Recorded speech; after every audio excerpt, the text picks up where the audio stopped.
দিগন্তের সূর্যের প্রথম কিরণ যখন গ্রামের ঘুমন্ত মাঠের ঘাসে সোনালি আভা ছড়াচ্ছে, আমি তখন কচুয়ার একটি নিরিবিলি মোড়ে দাঁড়িয়ে আছি। সাথে প্রাইভেট কারটি ইঞ্জিন তখন স্টার্ট হয়েছে।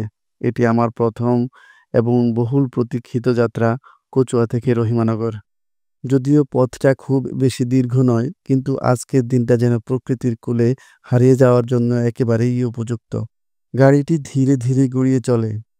সামনে পিচ ঢালা রাস্তা, নতুন মেরামত করা, যেন তাজা ঘুম থেকে জেগে ওঠা একটা মসৃণ স্রোত। রাস্তার দুই পাশে বিস্তৃত সবুজ ছায়া, বট, পাকুড়, কড়ই, জাম আর তাল গাছের সারি যেন রাস্তার পাশে অভ্যর্থনা জানাচ্ছে। গাড়ির ভেতরে বসে আমি জানালার কাঁচটা নামিয়ে দিই।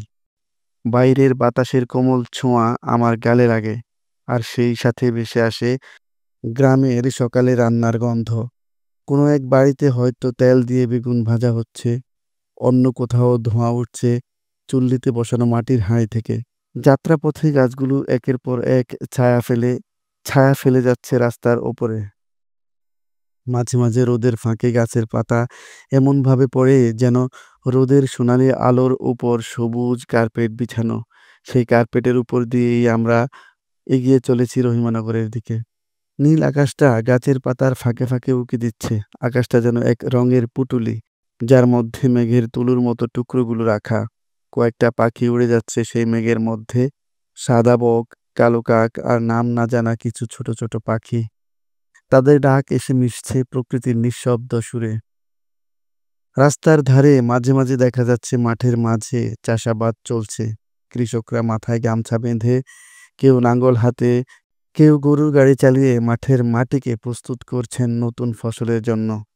ধান ক্ষেতের মাঝখান দিয়ে বয়ে যাওয়া সরু খালের জলে সূর্যরশ্মি পড়ে চকচক করছে। এই পথে মাঝে মাঝে কিছু চায়ের দোকান চোখে পড়ে। এক একটা দোকান এক একটা গল্পের ঝাঁপি। হয়তো কোনো দোকানে তিনজন গ্রামবাসী বসে তাস খেলছে, অন্য কোথাও হয়তো কিশোররা গরম লেবু চা হাতে নিয়ে গল্পের মত্ত রয়েছে। দোকানের পাশেই কচি নারকেল গাছ, ছোট্ট পুকুর আর তার পাড়ে দাঁড়িয়ে থাকা কিছু হাঁস।